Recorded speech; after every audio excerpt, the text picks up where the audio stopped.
هرچند دنها حکومت هرم هیا راده کی جقیران دارایی در باز بویه لی بگوتنا پشک جه روزنامه‌وان و روشنبیرین قضایا بردرش هیچ دا آسی پیتیوی دا حکومت بزاف جبوی باشترکنا روشا جیان خلکی نکریه. پێم وایە حکوومەتی هەرێمی کوردستان بە شێوازێکی ڕێکوپێک و دروست ئەرکی خۆی ڕاناپەڕێنێ و جددی نییە لە هەنگاونان بۆ چارەسەرکردنی قەیرانەکان چونکە واقعی ئێستا لەگەڵ پێش 2 ساڵە جیاوازیەکی زۆری هەیە. جیاوازیەکە ئەوەیە کە ئێستا شەڕی داعش دوور کەوتۆتە لە سنوورەکانی ئێمە، هەروەها نرخی نەفتیش بەرز بۆتەوە. خەرجیەکانی ئەوانەی بۆ سنوور و شەڕ لەگەڵ چەپەری داعش دەرخان دەکرا ئێستا ئەو خەرجیە کەم بۆتەوە. بۆیە حکوومەتی هەرێمی کوردستان ئەگەر هەنگاوێک و نیازێکی جددی بنێتن بۆ چارەسەرکردنی قەیرانەکان ژیانە فەرمانبەرە ژیانێکە نەخۆشە ڕاستی ڕەنگە فەرمانبەر هەیە ناسم حتا 250,000 دینار وەرگرێتن کرێ چییە کریا ئۆکارە بێ ئافەیە احتیمالە 5-6 زاروگێتین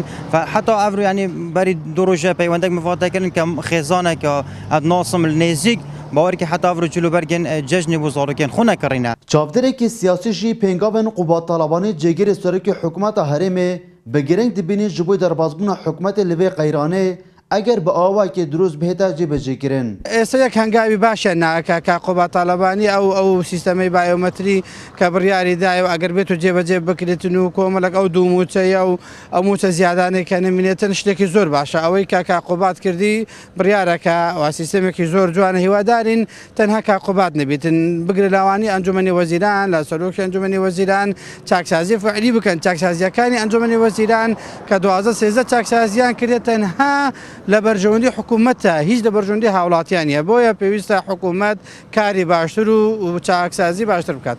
بەگەری هەبوونا قەیرانە دارایی بوو دەمێ چەند ساڵانە وڵاتین باشووری کوردستانê di rewşeka xirab da jiyanê diborînin. Lê bigotina beşek ji rewşenbîr û çavdêrên siyasî pêtîvê hikûmet pêngavên ciddî bihêvijîtin ji bo derbasbûna rewşa jiyana xelkî di van kewdanan da. Dilbirîn Gazî, Kursat News, Berdere.